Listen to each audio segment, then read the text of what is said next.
Olá, eu sou Sidney Gomes e este é o Sem Protocolo, o nosso bate-papo direto, sem complicações, sobre os assuntos que importam aqui no Parlamento ou no cotidiano dos mineiros. E na semana em que o maior palco do futebol mineiro completa 60 anos, eu converso com uma das vozes que tem marcado a história do estádio. Eu estou falando do deputado Mário Henrique Caixa, do PV. Deputado, bem-vindo ao Sem Protocolo, finalmente conseguimos. Uma alegria muito grande, viu, Sidney, estar aqui, né, para participar de um tema tão importante, né, para Minas Gerais, para os mineiros e para as mineiras. O senhor tem memória do Mineirão ainda como torcedor ou já chegou a frequentar o Mineirão já como profissional do rádio? Eu tive uma experiência grande até como torcedor, porque como o Virigonza narrava os jogos, eu assumi as narrações apenas em 2009, eu fazia as aberturas das jornadas. Já estou na Itatiaia há muitos anos. Então, eu ficava ali no ar, era mais ou menos um esquenta. Eu entrava no ar 1h, o jogo era às 4h, eu passava para o Oswaldo Faria ali 3h30 e depois eu estava livre. Aí saía o jornalista e entrava o torcedor, né? Eu já tinha uma turma grande, nosso portão 7A, Bar do Cabireca, tomava uma cervejinha ali antes de Fazia entrar. O esquenta. Fazia o esquenta. Aí depois eu ia para a arquibancada, aí ia como torcedor mesmo, né? Isso até 2009, porque depois eu viro o locutor dos Jogos do Atlético. Obviamente, eu costumo ir aos jogos naquele período eleitoral que eu tenho que ficar fora do ar. Aí eu vou como torcedor, de novo. E você é de Três Pontas, a sua história no rádio começou lá ou aqui? Começou em Três Pontas, em 1988. Eu transmiti o jogo TAC e Santo Antônio de Teófilo Otoni. Era a segunda divisão do Campeonato Mineiro. TAC é o Três Pontas Atlético Clube. É o Três Pontano, né? Na época. Vai rasgando, Tacão, é o jargão lá da torcida. E aí, depois, eu vim para Belo Horizonte e para a Rádio Globo em 1993. Eu fui para Itatiaia em 93, eu vim para a Rádio Globo em 91. E fiquei ali há 2 anos na Rádio Globo, que hoje virou CBN, e comecei na Itatiaia em 93, então são 32 anos de Itatiaia. Mas uma curiosidade, acho que eu nunca contei isso, Sidney, vou contar aqui para você. Conta pra primeira gente. Mão. A minha primeira vez no Mineirão, pela Rádio Globo, era o William Jorge, o locutor, eu era o segundo locutor, a equipe era reduzida, porque era um projeto iniciante ainda lá na Globo. Foi justamente num jogo do Atlético, e eu não fui para fazer locução, fui para começar a entender a coisa, a situação, e aí, de repente, o William Jorge virou, parece que tinha faltado um operador técnico. E a equipe era reduzida também na técnica. Então, a minha estreia no Mineirão foi puxando cabo, você acredita? Olha só. O William falou para mim, você pode ajudar? Eu falei, posso. Pô, tinha 17 anos de idade, todo entusiasmado, estava na Rádio Globo, de Zé Carlos Araújo, de Osmar Santos. Pô, estava muito feliz ali naquele momento. E aí eu falei, não, fui lá para baixo, para a pista, e ajudei a puxar cabo mesmo, né? Que tem o pessoal que liga o equipamento. Sim, toda a técnica que dá o suporte para o trabalho acontecer, né? Exatamente, e naquela época era um rolo de metros e metros, 100, 200 metros de fio, né, hoje está bem mais moderno. Então é bacana também, essa história eu nunca tinha contado, olha lembrei só que legal. agora. E você tem memória do seu primeiro jogo como torcedor, quando foi para o Mineirão torcer pelo Atlético? Lembro. Esse jogo mesmo foi especial, porque o Atlético disputava o Campeonato Brasileiro, né, nesse ano, contra o São Paulo. As semifinais eram São Paulo e Atlético, Bragantino e Fluminense. O sofrimento do torcedor eu entendo bem, né? Você ser jornalista, radialista vindo da arquibancada é um sentimento que a gente vê hoje muito próximo, né? Ali na Arena do Galo também. Mas o Mineirão antigo, ele me traz muitas lembranças e muitas saudades, né? Aquela divisão das torcidas, deixava-se um espaço muito grande ali entre as duas torcidas e, obviamente, um lado enchendo mais, a polícia ia trazendo o cordão que separava para mais próximo. Então, dava para você ver nitidamente, durante a chegada do torcedor, qual torcida que estava maior. Infelizmente, as coisas pioraram, a violência cresceu. Hoje são torcidas únicas, né?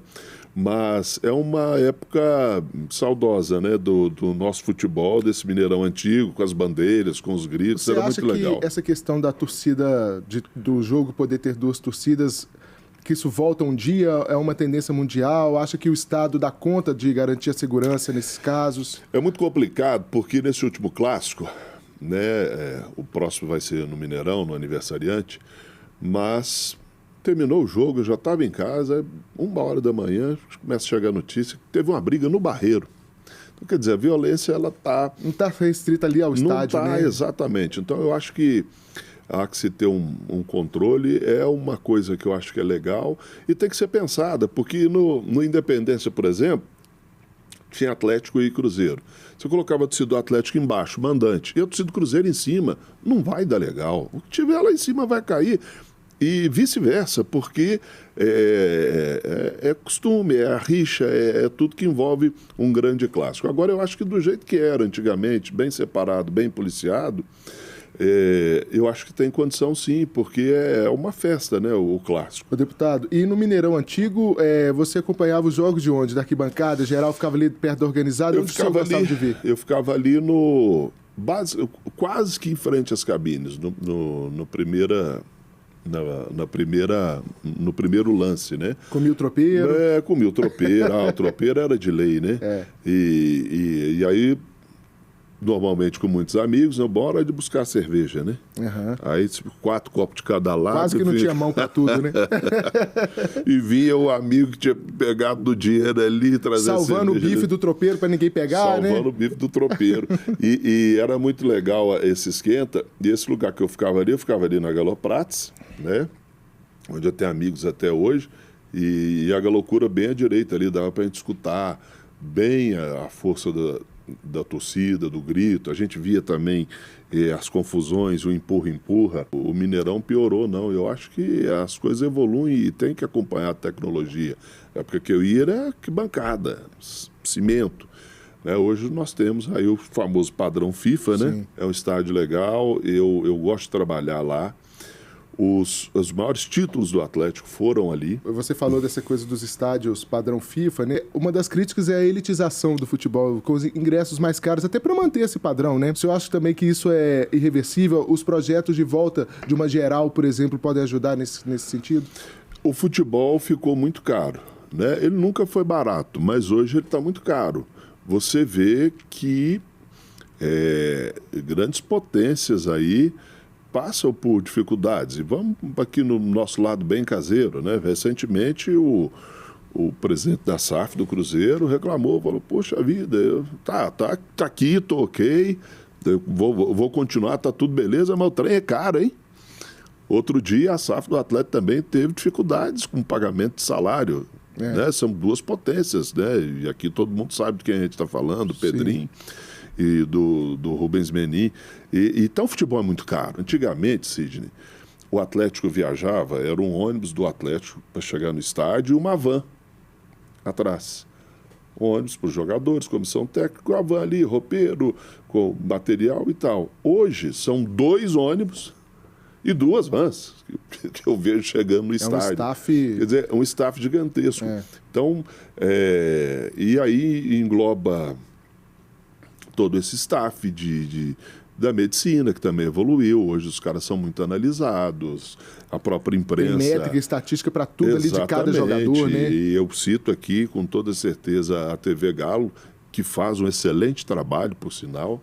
Então, assim, as coisas aumentaram, as coisas cresceram e ficou mais caro, né? Obviamente. Então, a questão desse ingresso caro, dessa situação, é complicado. E muitas vezes você não tem um retorno. O Atlético está vivendo isso esse ano. O Brasil tem os melhores estádios da América do Sul, mas assim, é disparado.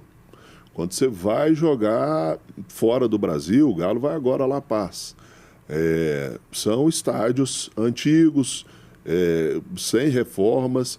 Então, assim, a elite, digamos, da Libertadores, da Sul-Americana é no Brasil, porque aqui você pega o Mineirão, Arena MRV, você pega o Campo do Palmeiras, maravilhoso, o Engenhão, maravilhoso, O Maracanã dispensa comentários. Tirando o campo de São Paulo, que ele ficou para trás no Morumbi, mas ainda é um estádio clássico que eu gosto de trabalhar, a Arena da Baixada, lindíssima. E para o Nordeste também, Fortaleza, Castelão, Arena o Mané Pantanal. Garrincha em Brasília, né? O Mané Garrincha é lindíssimo, o paliteiro, que a gente apelidou o paliteiro. por causa então, assim, muito legal, cara. Então, e a gente passa certas situações na América do Sul. Então, eu acho que os outros times gostam muito de, às vezes, vir jogar no Brasil, porque vai jogar num estádio decente, bacana e tal. Tanto é que o Brasil tem sido aí campeão, né, das últimas edições. E aqui, no caso que nós temos o Mineirão, temos a Arena MRV, e sempre surge uma conversa sobre um possível estádio do Cruzeiro. Você acha que o Mineirão permanece com a magia de ser o grande palco do futebol mineiro? Eu acho que é. Eu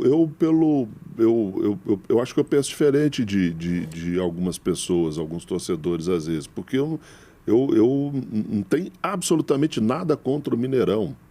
Eu narro os jogos do Atlético e o Cruzeiro que joga lá. E se a torcida do Cruzeiro quer chamar lá de Toca 3, pode chamar. Problema deles e cada um faz o que quer. Eu não acho que lá é Toca 3. Eu acho que lá que é um estádio, que é do Atlético também, né? Que é maravilhoso. E foi lá que o Atlético conquistou seus maiores títulos, Copa do Brasil, Libertadores, Recopa, Brasileirão. Então, assim, eu tenho um respeito gigante pelo Mineirão e não acho que ele é de A ou B, não. Ele é do torcedor. Ele é do Atlético também, eu entendo assim. Como que a narração de jogos apareceu na sua vida? Eu comecei, Sidney, em Três Pontas, eu imitava o narrador da época. Você tinha um locutor, que era o Sam Mendonça, e eu ia no jogo, ouvia e ficava na sala de aula imitando. Criança, eu tinha 14, 15 anos, né? Muito jovem ainda. E estudava na minha frente, Flávia. Ela era prima do locutor que eu imitava. Olha. Comentou com ele, falou, filho do somado da autoescola lá, fica te imitando lá. Meu pai teve autoescola há 40 anos em Três Pontos, foi a única durante 40 anos. Então tudo era o filho do mar da autoescola. Aí eu comecei a imitar. Ela comentou com ele e ele falou, esse menino deve gostar de rádio. Coincidentemente, tinha aberto uma EPTV em Varginha, transmissora da Globo, e o locutor que trabalhava com ele foi chamado para fazer EPTV. Ele estava precisando de um locutor, um repórter, alguém para iniciar, para ajudá-lo. Ele me chamou lá, acho que com uma semana. Eu comecei no rádio com 15 anos, muito, muito precoce, assim. Tinha uma voz que a gente fala ainda, que está oitavando, né? Sim. Falo fino, mas falo grosso. Né? Exatamente. E aí comecei ali a fazer esses jogos, eu fazia reportagem ali no começo, algum jogo ou outro eu narrava. E foi muito rápido isso, eu não sei, assim, foi questão de 1 ou 2 semanas que ele me chamou e tal. Ele foi um locutor que eu trabalhei com ele ali 2 anos, né? E aí quando eu vou para Sentinela, abriu a primeira FM, né? Em Três Pontas, e aí eles me chamaram, eu já fui como locutor, como narrador. E outra coincidência, porque eu estava subindo para conversar com a dona Marli, que era a dona da rádio, e cruzei com alguém descendo. Eu não vi quem que era, estava nervoso ali também para fazer o teste. Aí peguei a dona Marli ainda com sangue quente. Falou, você sabe narrar? Eu falei, sei. Falei, não, porque eu acabei de demitir o locutor que narrava os jogos. Você cruzou com ele na escada aí. Você quer começar domingo? Eu falei, começo. Que coincidência. Tudo na vida é aprendizado, é treino. Ninguém nasce apresentando podcast, apresentando programa e narrando futebol. É um processo, né? E sendo câmera e sendo técnico de áudio. A gente tem que se adaptar. E eu tinha minhas fitas cassete do início das minhas narrações. Eu ouvia de vez em quando, mas já na Itatiaia, quando ainda tinha coisa e tal, falei, meu Deus do céu, outra pessoa, né? Nossa, eu era ruim demais. E lá vai o taque. E domina a bola pela direita. E toca Perdendo aquela fôlego, respiração, né? perdendo fôlego. E aí eu virava pra dona Marli e falou, tá bom? Falou, não, tá bom sim, pode continuar que tá bom. Mas pode ser um pouco de autocrítica, não é não? A gente não gosta das coisas que a gente faz no início, quando olha e fala, nossa, eu era muito ruim, que texto é esse? Mas é treino. Então, hoje que a garotada, eu recebo muito no Instagram, às vezes no Twitter, na rua. Ô, Caixa, o que faz para ser narrador? Eu falei, meu amigo, treina.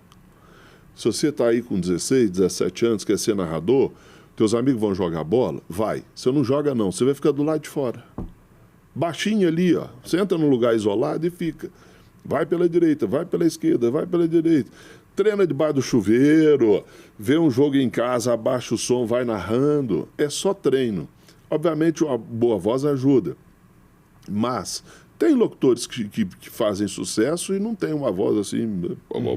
Cheia, né? Então, Cid Moreira.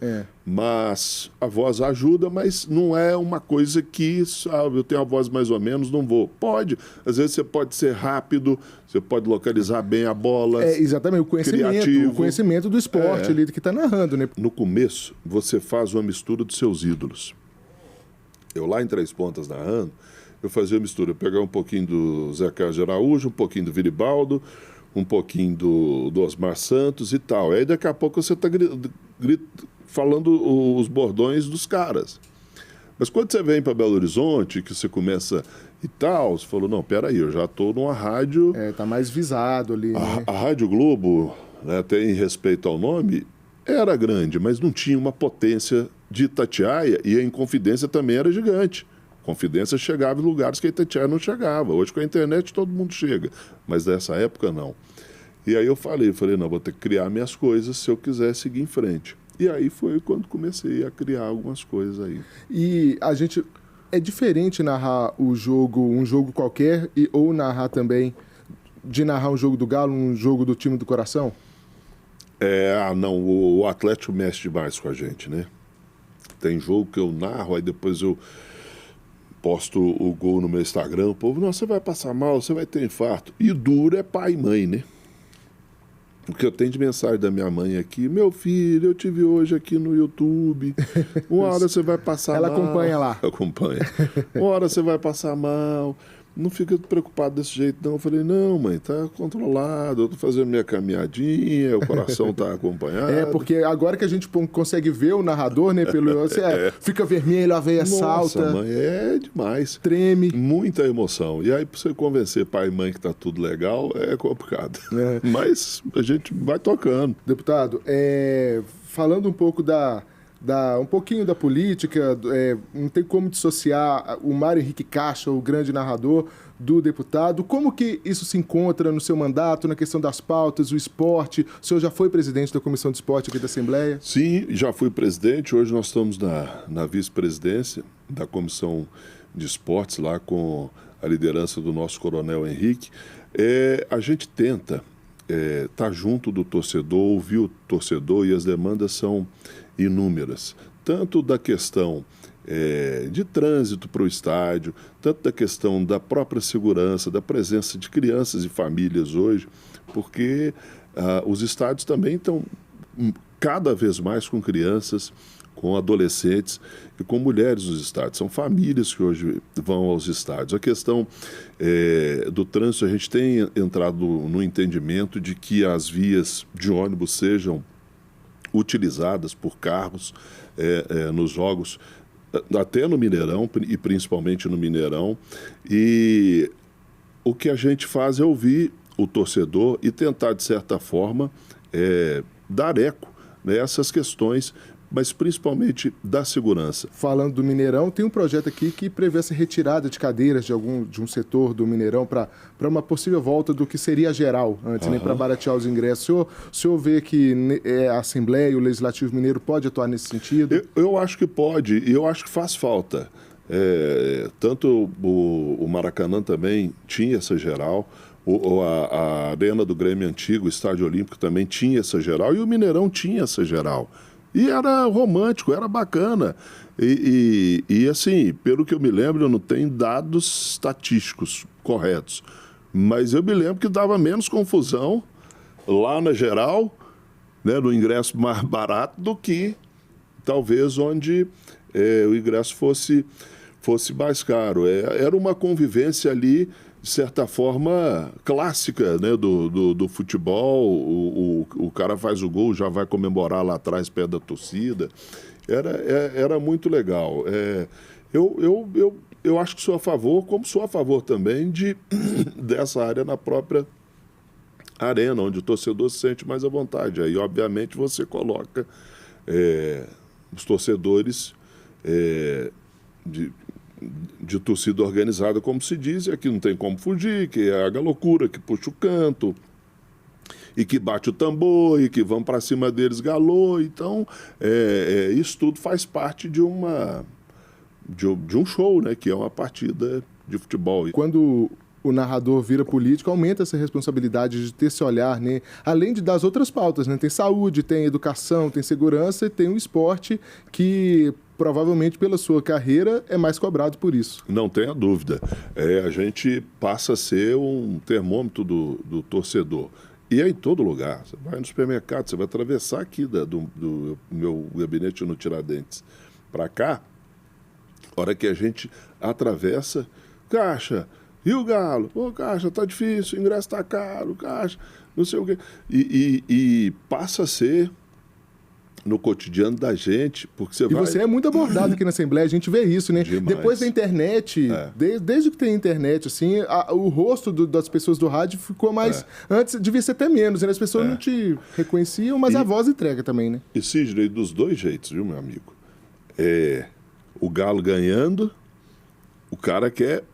Caixa, Galo ganhou, teve bom ontem. Falei, teve 2-0. Não, mas o segundo gol achei que você ia infartar. Falei, não infartei não, tá bom. Tamo firme. Se o Galo perde, Caixa, e o Galo, como é que vai fazer? E tem a zoeira também dos adversários de vez em quando. E o rádio dá essa proximidade, né, com as pessoas. Aí, esse dia foi na garagem do meu prédio, o Atlético tinha perdido. Aí eu desci lá e ela até... Eu vejo pouca gente lá, eu tô saindo lá, coisa e tal, aí tô achando que tá só eu lá e grita lá do outro lado, tem o Galo, hein? Falei, puxa vida, mas nem saí de casa ainda. Nem saiu ainda. Eu tô na garagem de casa ainda. Mas, e também para pedir reforço.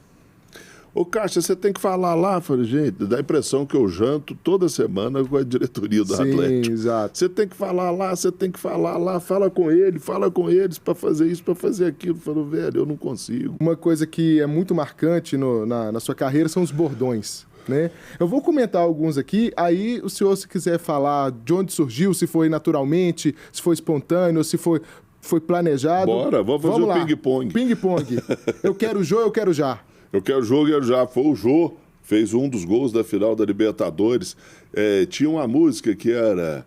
Eu quero tchu, eu quero tchá, tchá, tchá, tchá. Eu falei, eu quero Jô, eu quero já, eu quero Jô, já. Boa. Mas foi planejado ou foi na hora? Foi planejado. Foi planejado.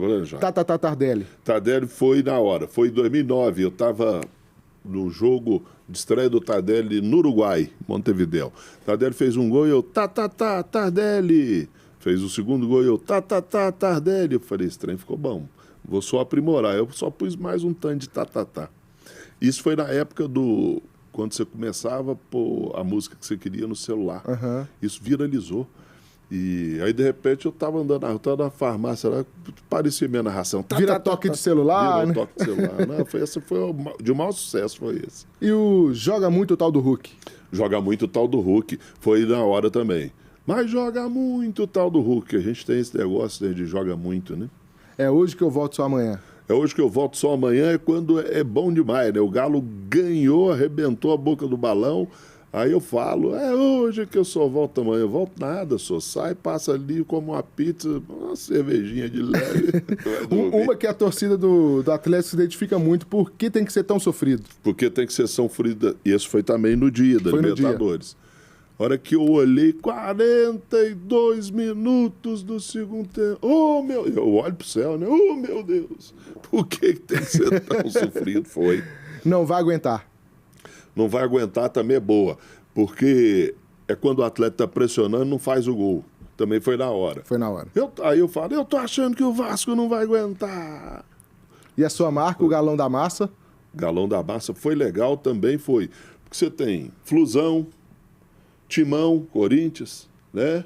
Você tem mais. Verdão, Palmeiras, Fogão, já falei. Eu falei, o Galo não tem 1-1, é Galão da Massa. E qual que foi sua maior emoção lá no Mineirão, por exemplo? Foi a Libertadores ou o Galo bicampeão brasileiro? Libertadores. Não tem como aquele... E foi uma campanha sofrida. Muito, nós tivemos 3 classificações nos pênaltis. E muito virou filme, difícil. Né? Virou filme, aquele filme foi muito legal, do Crisazzi. Foi aquele segundo gol ali do Léo Silva que proporcionou a disputa de pênalti. O Galo ainda teve uma falta ainda do Ronaldinho, que poderia ter decidido ali. E aquele jogo, graças a Deus, que o Ronaldinho não bateu o pênalti, porque o próximo pênalti era dele, não precisou. Porque ele tinha contado para os caras que ele ia dar cavadinha para os jogadores. Tá todo mundo com medo. Falou, Ronaldinho, você não faz não. Ele falou, não, vai ser na cavadinha. E teve as defesas do Vitor, né? Teve defesa do Vitor, bola na trave. Engraçado, a bola na trave, eu gritei bola para fora. Depois eu fui ver os outros narradores. O Kleber Machado também gritou bola para fora. Eu acho que foi o João Guilherme ou o Luiz Carlos Júnior, não lembro. Mas também falou bola para fora, porque a gente estava ali naquela... Tava muita emoção naquele momento. Custei a chegar no Mineirão, estava falando aqui de trânsito ruim. Aí teve um cara de Betim, torcedor, chegou com a medalhinha. Falou, Caixa, leva essa medalhinha que vai dar sorte, não sei o quê. Aí no filme O Dia do Galo retrata isso. De vez em quando eu dava um beijinho na medalhinha. Eu não lembro o nome do cara, eu acho que era de Nossa Senhora, que anda comigo aqui, ó. Às vezes, quando eu falo, minha Nossa Senhora, é real aqui, ó, tá aqui. Tá aí, anda junto. Anda junto. E tem outro jargão também, igual que o Atleta perdendo, igual 2-0 o Cruzeiro fez. Eu falei, hoje pode caçar um terço aí que o trem tá feio. E para finalizar, e o Caixa? É Caixa? O É Caixa. O É Caixa. O É Caixa. Eu morava numa pensão na Rua da Bahia, pensão da Dona Taninha. Era Rua da Bahia ali, quase esquina com Goiás, tem uma pracinha ali. E eu frequentava os bares ali da Guajajaras. Tinha o Westinghouse, Pirâmide, e tinha o bar do Paulinho. Eu ia no bar do Paulinho tomar cerveja. E meus amigos ali, fiz muitas amizades ali e tal. Aí um dia eu tô lá do nada. Os amigos, eu falei, gente, eu vou começar a gritar Caixa agora, na hora do gol.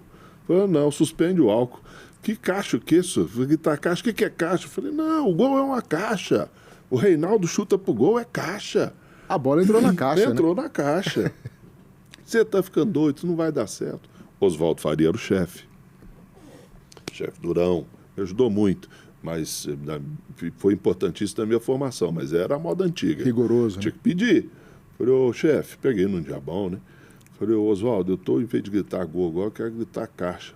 Ele falou, não, pode gritar o que você quiser lá. E hoje está aí. Eu era Mário Henrique, hoje eu sou Caixa. É Caixa? É Caixa. Deputado, muito obrigado, pela presença. Sim. Foi um prazer, a gente queria trazer o senhor aqui há tanto tempo. Eu quis muito participar, estava em viagem, fiz questão de chegar e vir, porque eu sabia que ia ser um papo muito legal. E foi. Foi Caixa pra gente. Foi Caixa. E você assiste ao Sem Protocolo na TV Assembleia, pela TV aberta ou pelo streaming. O nosso videocast está disponível no YouTube e no seu tocador de podcast favorito. Não tem desculpa para ficar de fora. A direção desse episódio é de Érica Araújo e Fernanda Moura, produção de Helena Câmara, áudio Eduardo Marinho e edição de Vitor Caldas. Até o próximo.